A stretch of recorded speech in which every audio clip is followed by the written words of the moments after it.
नमस्कार, मी स्वाती गोडसे. आपण पाहताय न्यूज 18 लोकमत. बुलेटिनची सुरुवात या क्षणाच्या एका मोठ्या महत्त्वाच्या बातमीनं. गेल्या 7 दिवसांपासून सुरू असलेल्या बेस्ट कर्मचाऱ्यांच्या संपाची झळ काही केल्या संपताना दिसत नाहीये. संप मिटवण्यासाठी स्थापन करण्यात आलेल्या समितीनं बैठक घेऊन सीलबंद अहवाल सादर करावा असे आदेश उच्च न्यायालयाने दिले. तर उद्या दुपारी 3 वाजता पुन्हा एकदा बेस्ट कर्मचाऱ्यांच्या संपावर उच्च न्यायालयात सुनावणी होणार आहे.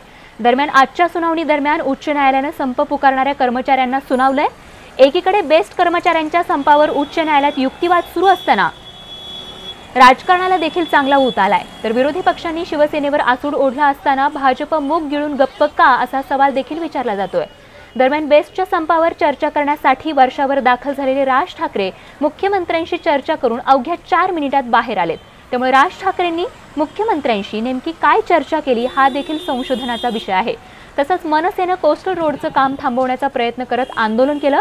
या सगळ्या गदारोळात भरडला जातोय तो सर्वसामान्य मुंबईकर. दरम्यान सुनावणीनंतर बेस्ट कामगार संघटनेचे महासचिव शशांक राव यांनी नेमकी काय प्रतिक्रिया दिली ती बघूयात. पहिल्यांदाच मी आपल्या माध्यमातून मुंबईकरांना होणाऱ्या त्रासासाठी दिलगिरी व्यक्त करतो आणि जे पहिल्या दिवसापासून आपण सांगत आहोत हे सर्व ज्या 3 प्रमुख मागण्या आहेत ते फार गरजेच्या मागण्या आहेत.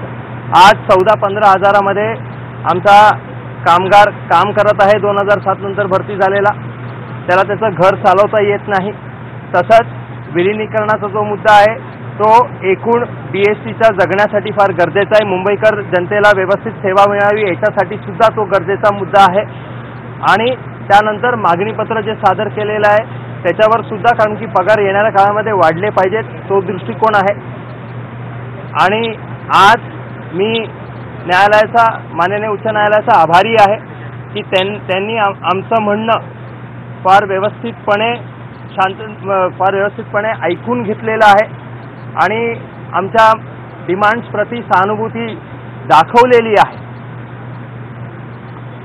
आमचा हा संप हा सुरू राहील, शांततेमय सुरू राहणार आहे. आणि मला प्रशासनाला हेच सांगायचं आहे की आमच्या मागण्या वाजवी आहेत, जास्त कुठेही धरून ठेवलेलं नाही.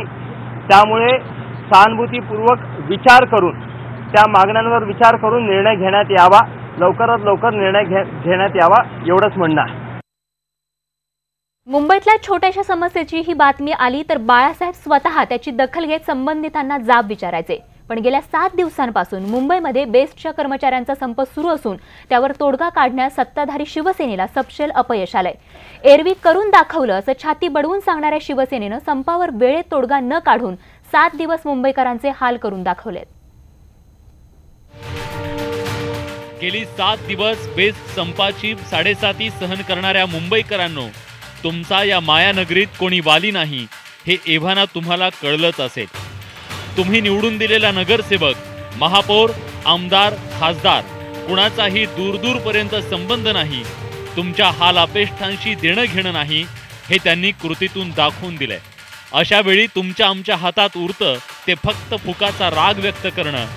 पण फरक पडतोय कुणाला? रिक्षाचा भरपूर त्रास होतो, नाही नसते, लय तकलीफ होते. आता काय करणार? मुंबईकरांनी एकहाती सत्ता दिलेल्या शिवसेना पक्षप्रमुख उद्धव ठाकरेंना संपावर तोडगा काढता आलेला नाही. त्यामुळे विरोधकांनी शिवसेनेला झोडून काढलंय. उद्धव ठाकरेंनी आधी स्वतःच्या ताब्यातील बेस्ट व्यवस्थित चालवून दाखवावी, मग राज्याबाबत गप्पा माराव्यात. आधी गिरणी कामगारांचं वाटोळं केलं, आता बेस्टच्या कर्मचाऱ्यांना देशोधडीला लावण्याचं पाप करू नका अशा शब्दात धनंजय मुंडे यांनी शिवसेनेवर कठोर शब्दात टीका केली आहे. स्वतःला मुंबई महापालिकेतले चौकीदार म्हणून घेणाऱ्या भाजपनेही झोपेचं सोंग घेतलंय. अडचणीत असलेल्या शिवसेनेला सांभाळून घेण्यासाठीच चौकीदारांनीही मुंबईकरांना वाऱ्यावर सोडलंय. म्हणूनच एरवी उडसूट उणीदुणी काढणाऱ्यांचंही साधा एक ट्वीट टाकण्याचं धारिष्ट्य होत नाही, यातच सगळं आलं. और BST बंद होने के बाद में आज जो काम करने वाले लोग हैं मुंबई में, यातायात करने वाले लोग हैं, सबके जनजीवन को बड़ा मुश्किल में शिवसेना की वजह से आज आ गई है। और इसके लिए शिवसेना जिम्मेदार है, भाजपा भी उतनी जिम्मेदार है। एका बाजूला महापालिका प्रशासन कर्मचाऱ्यांसमोर झुकायला तयार नाही, तर बेस्टच्या कर्मचाऱ्यांची पोटासाठी आरपारची लढाई सुरू आहे. जे आज आमची मागणी फक्त विलीनीकरण व्हावा BMC मध्ये, हे आमचं महत्त्वाचं आहे. अजून कुठला तोडगा निघाला नाही किंवा कुठल्या युनियनने सत्ताधारी युनियनने अजून काही हस्तक्षेप केला नाही, तर त्याचा मजाक उडवतात ते. मुंबईकरांच्या लाईफलाईनचा भाग असलेली बेस्ट 7 दिवसांपासून निश्चित पडून आहे, पण तिच्यात प्राण फुंकण्यात अपयशी ठरलेले राज्यकर्ते कोर्टाच्या भरवशावर दिवस ढकलतायत.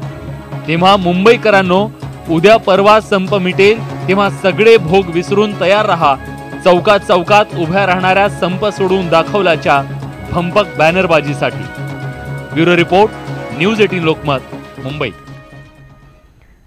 तर बेस्ट संपासंदर्भात आक्रमक पवित्रा घेणाऱ्या मनसेचे अध्यक्ष राज ठाकरेंनी मुख्यमंत्री देवेंद्र फडणवीस यांची वर्षा बंगल्यावर जाऊन भेट घेतली आहे. मात्र ही बैठक फक्त 4 मिनिटांचीच ठरल्यानं चर्चांना उधाण आलंय. 4 मिनिटांमध्ये राज ठाकरेंनी मुख्यमंत्र्यांशी नेमकी कोणती चर्चा केली असा सवाल आता उपस्थित केला जातोय. दरम्यान राज ठाकरेंनी मुख्यमंत्र्यांना मुलगा अमित ठाकरेच्या लग्नाची पत्रिका दिल्याचं कळतंय. दरम्यान बेस्ट संपानंतर सत्ताधाऱ्यांविरोधात मनसेनं सुरू केलेल्या आंदोलनावर देखील मुंबईकरांनी आक्षेप घेतलाय. सरकारचं नाक दाबण्याचा इशारा देणाऱ्या मनसेनं आज मुंबईमध्ये ठिकठिकाणी कोस्टल रोडचं काम बंद करण्याचा प्रयत्न केलाय. वरळी आणि प्रियदर्शनी परिसरात मनसेने कोस्टल रोडचं काम सुरू असलेल्या ठिकाणी जाऊन गोंधळ घातला. मात्र पोलिसांच्या बंदोबस्तात पुन्हा कोस्टल रोडचं काम सुरू करण्यात आलं. तर चिरा बाजारमध्ये सुरू असलेल्या मेट्रो 3चं काम बंद पाडण्याचा देखील मनसेच्या कार्यकर्त्यांनी प्रयत्न केला. कोस्टल रोड आणि मेट्रोच्या कामात अडथळा निर्माण करून आंदोलन करणं कितपत योग्य आहे आणि त्यांनी मुंबईकरांना फायदा होण्याऐवजी नुकसानच होणार असल्याचा सूर देखील ऐकायला मिळतोय. आणि आता राजकीय वर्तुळातून एक महत्त्वाची बातमी. मुंबईमध्ये लोकसभा मतदारसंघ आढावा बैठकीत गोंधळ झाल्याचं कळतंय. मुंबईच्या लोकसभा मतदारसंघ आढावा बैठकीत गोंधळ झाला असून उत्तर मध्य मुंबई लोकसभा मतदारसंघातला उमेदवार कोण यावरून या आढावा बैठकीत गोंधळ झाल्याचं कळतंय. सागर कुलकर्णी आमचे प्रतिनिधी अधिक तपशील देत आहेत. सागर, नेमका गोंधळ कशामुळे झाला? उत्तर मध्य मुंबई जी लोकसभेची जागा आहे, यापूर्वी प्रिया दत्त या उमेदवार तिथून काँग्रेसचे असत, पण आता प्रिया दत्त यांनी या लोकसभेतून उमेदवारी नाही, निवडणूक न लढवण्याची भूमिका घेतली आहे आणि यामुळेच नेमका उमेदवार नवीन बदलणार का याची चर्चा सुरू होती. आज मुंबई काँग्रेसचे येथे मुंबईतल्या 5 ज्या काँग्रेसकडे जागा आहेत लोकसभेच्या, त्याचा आढावा बैठक सुरू होती आणि या बैठकीदरम्यान उत्तर मध्य मुंबईच्या बाबत ज्यावेळेस चर्चा सुरू झाली त्यावेळेस प्रिया दत्त यांच्या समर्थकांनी प्रिया दत्त यांना जे काँग्रेसचे पक्षश्रेष्ठी आहेत त्यांनी मनवावं आणि परत एकदा निवडणुकीसाठी तयार करावं अशा स्वरूपाची भूमिका मांडली. त्याचवेळी काही नसीम खान यांचे समर्थक जे आहेत त्यांनी मुस्लिम मतदार जास्त आहेत त्यामुळे मुस्लिम चेहरा म्हणून नसीम खान यांना उमेदवारी द्यावी अशा स्वरूपाची भूमिका घेतली. त्यानंतर प्रिया दत्त आणि नसीम खान यांच्या समर्थकांमध्ये हा गोंधळ झाल्याचं सूत्रांनी माहिती दिलेली आहे. एकूणच काँग्रेस अंतर्गत कलह वेगवेगळ्या पार्श्वभूमीवर गाजत असताना आज उत्तर मध्य मुंबईमध्ये प्रिया दत्त यांच्या समर्थक आणि नसीम खान यांच्या समर्थकांमध्ये गोंधळ झाल्याचं समोर आलेलं आहे. अगदी सागर, धन्यवाद या तपशील माहितीसाठी.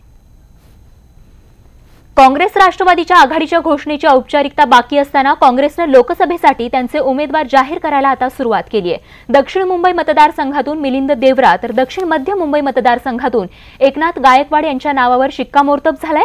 काँग्रेसच्या ज्येष्ठ नेत्यांच्या बैठकीत मुंबई आणि उपनगरातल्या लोकसभा मतदारसंघाचा सविस्तर आढावा घेण्यात आला. मुंबईतल्या 6 पैकी 5 जागांवर काँग्रेस निवडणूक लढवणार आहे. तर काँग्रेसचे ज्येष्ठ दिवंगत नेते गुरुदास कामत यांच्या ईशान्य मुंबई मतदारसंघातून संजय निरुपम आणि कृपाशंकर सिंग यांना उमेदवारी हवी आहे. तर निवडणुकीतून माघार घेणाऱ्या प्रिया दत्त यांच्या उत्तर मध्य मुंबईतून असरुद्दीन नगमा आणि राज बब्बर उमेदवारीसाठी इच्छुक असल्याचं कळतंय. त्यामुळे आता या 2 जागांवर कुणाची वर्णी लागणार याकडे राजकीय वर्तुळाचं लक्ष आहे.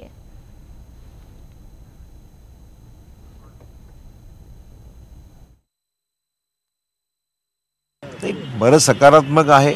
दोन्हीकडून आम्ही प्रयत्न आमचा की ज्या काही ठिकाणी मागण्या आहेत दोन्ही पक्षाच्या समजदारीने हे जागेचं वाटप झालं पाहिजे. दोन्ही पक्षामध्ये समजदारीने काम तर आमचा प्रयत्न सुरू आहे. मला वाटतं की बऱ्याच अंशी पवारसाहेब जे म्हणतात ते निश्चितच त्या मार्गाने आम्ही चाललेलो आहे आणि 1-2 दिवसामध्ये याच्यामध्ये अंतिम काहीतरी मार्ग निघेल. बघत पुढची बातमी. राजकीय वर्तुळात पुन्हा एका भेटीनं वादळ उठलंय. काँग्रेसचे प्रदेशाध्यक्ष अशोक चव्हाण आणि भाजप खासदार संजय काकडे यांची काही दिवस आधी झालेल्या भेटीचे फोटो आता समोर आलेत आणि नव्या चर्चेला त्यामुळे निश्चितच सुरुवात झाली आहे. काकडे हे पुण्यातून लोकसभा निवडणुकीसाठी आग्रही आहेत, पण भाजपनं तिकीट दिलं नाही तर काँग्रेस पक्षाकडून उमेदवारी दिली जाणार का अशी चर्चा सध्या राजकीय वर्तुळात सुरू झाली आहे. विशेष म्हणजे राष्ट्रवादी काकडेंच्या उमेदवारीसाठी आग्रही असल्याचं देखील कळतंय. त्यातच चव्हाण आणि काकडे यांची एका विवाह सोहळ्यानिमित्त झालेली ही भेट सध्या चांगलाच चर्चेचा विषय ठरतीये. पुणे म्हटलं की काय उणे असं म्हणतात, मात्र एका पुणेकरानं चक्क चंद्रावर जमीन खरेदी केली आहे. मात्र ही जमीन खरेदी करण्याचा आता त्यांना चांगलाच फटका बसलाय. नेमकं आहे तरी काय, बघूयात.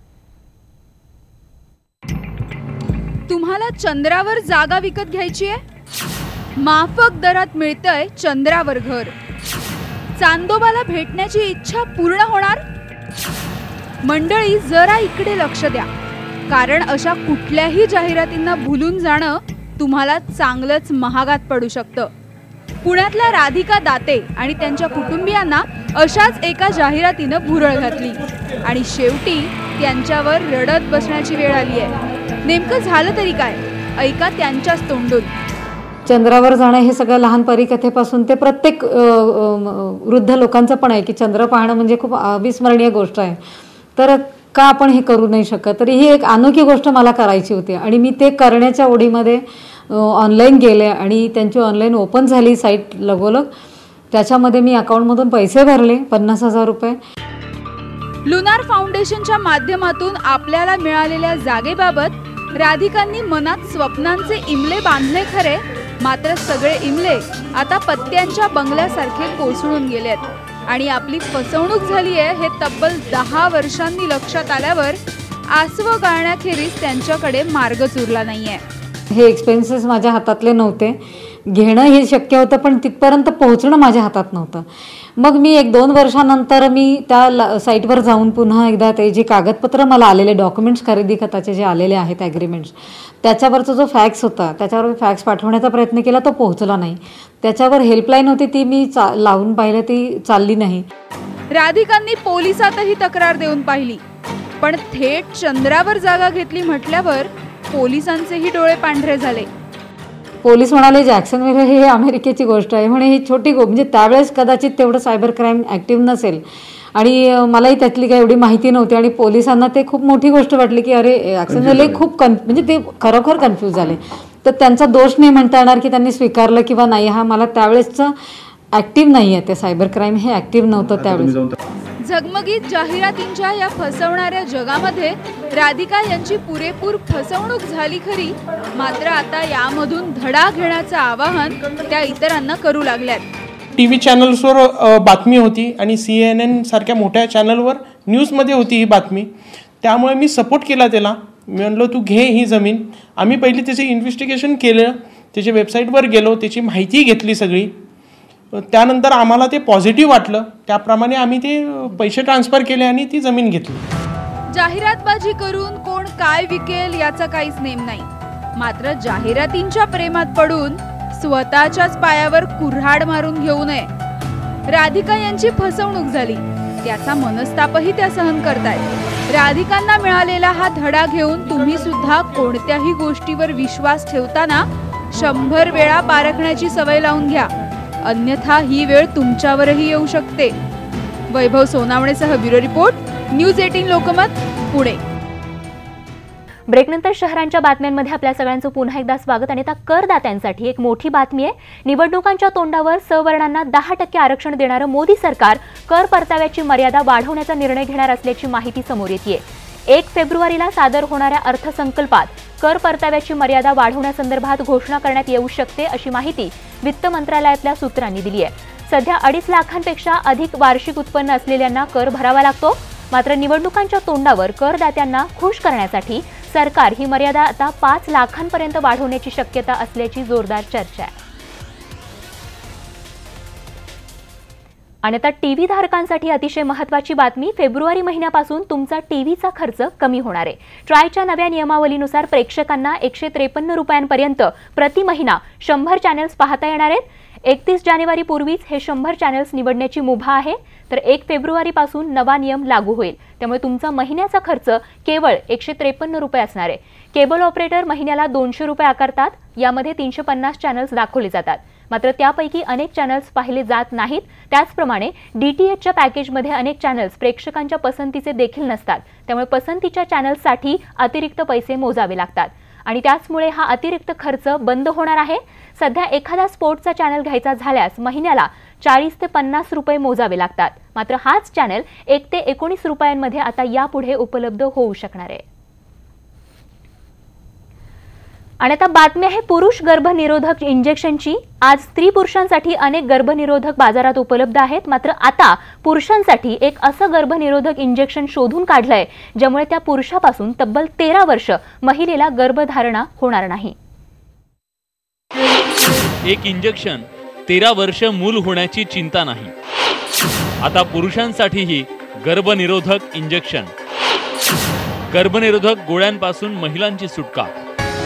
गर्भनिरोधक गोळी, गर्भनिरोधक क्रीम पाठोपाठ आता पुरुषांसाठी गर्भनिरोधक इंजेक्शन तयार करण्यात आले। हे इंजेक्शन घेतलेल्या पुरुषापासून पुढची 13 वर्ष महिलेला गर्भधारणा होणार नाहीये। संतती नियंत्रणाच्या बाबतीत हे इंजेक्शन महत्त्वपूर्ण ठरणार असून पारंपरिक गर्भनिरोधकांना हे इंजेक्शन उत्तम पर्याय ठरण्याची शक्यता आहे। हे इंजेक्शन देण्याची पद्धतही अगदी सोपी आहे। शुक्राणूंची निर्मिती करणाऱ्या नसांमध्ये हे इंजेक्शन दिलं जातं। वीर्यातील गर्भनिर्मिती प्रक्रियेवर त्याचा परिणाम होतो। गर्भाशयात वीर्य प्रवेश करताच ते फाटतं आणि त्यामुळे गर्भधारणा होत नाही। पुरुषांना शक्यतो गर्भनिरोधक म्हटलं की कुठेतरी वाटतं की त्याच्यानी माझं नपुंसकत्व येईल का, की माझा पुरुषार्थ कमी होईल का। त्यामुळे बेसिकली हे इंजेक्शन्स जे आहेत ते इंजेक्शन्स बेसिक काय करतात तर ते स्पर्म प्रोडक्शन म्हणजे शुक्राणूंचं प्रोडक्शन कमी करतात, पण कुठेतरी पुरुषार्थ कमी करत नाहीत। हा त्याचा सगळ्यात मोठा असलेला फायदा आहे। IIT खरगपूरच्या शास्त्रज्ञांनी या गर्भनिरोधक रसायनाचा शोध लावला असून विविध चाचण्यांमध्ये हे रसायन यशस्वी ठरलंय। शास्त्रज्ञांनी सुरुवातीला उंदीर आणि सशावर त्याचा प्रयोग केला। तो यशस्वी ठरल्यानंतर 303 पुरुषांवर या रसायनाचा वापर केला। यापैकी 95% व्यक्तींवर हे रसायन परिणामकारक ठरलंय। हे संशोधन आता आरोग्य मंत्रालयासमोर सादर करण्यात आलंय। आता या शास्त्रज्ञांनी पुढच्या प्रक्रियेवर संशोधन सुरू केलंय।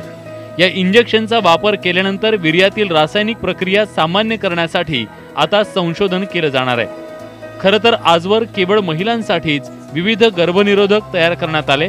आज मोठ्या प्रमाणात महिलांकडून गर्भनिरोधक गोळ्यांचा वापर केला जातो, मात्र त्याचे अनेक दुष्परिणाम महिला वर्गाला भोगावे लागत होते। जे हार्मोन बेस्ड गर्भनिरोधक असतं त्याचा काही अंशी तोटा हा होत असतो, म्हणजे साईड इफेक्ट्स हे असतात, पण हे साईड इफेक्ट्स खूप कमी प्रमाणात आणि अतिशय कंट्रोल्ड असे असतात। पण ओव्हरऑल जर म्हटलं तर रिस्क बेनिफिट रेशो पाहायला गेलं तर कंपॅरेटिव्हली हे तसं सेफ अल्टरनेटिव्ह आहे। पुरुषांसाठीच्या गर्भनिरोधक इंजेक्शनमुळे महिलांची गर्भनिरोधक गोळ्यांमधून सुटका होणार असून हे इंजेक्शन संतती नियंत्रणाच्या बाबतीत महत्त्वपूर्ण ठरण्याची शक्यता आहे। Bureau report, news 18 Lokmat, Mumbai. तर उद्या संक्रांत आहे आणि संक्रांतीच्या निमित्तानं पतंग खरेदीसाठी ग्राहकांची मोठी गर्दी बघायला मिळतेय। नागपूरमध्येही बाजारपेठा पतंगांनी फुलून गेल्यात, तर दुसरीकडे नाशिकमध्येही पतंग खरेदीसाठी लोक गर्दी करतायत। यंदा मात्र नायलॉनच्या मांजावर पोलिसांची चांगलीच करडी नजर असणार आहे। सोबतच महापालिकेचे कर्मचारी ग्राहकांचं सोंग घेऊन या ठिकाणी मार्केटची तपासणी करतायत। त्यामुळे पतंगबाजीचा आनंद लुटा, मात्र मांजा, नायलॉनचा मांजा या ठिकाणी टाळा। आणि या बातमीसह बुलेटिनमध्ये वेळ झाली तेच थांबण्याची। ताज्या बातम्यांसाठी बघत रहा फक्त न्यूज 18 लोकमत।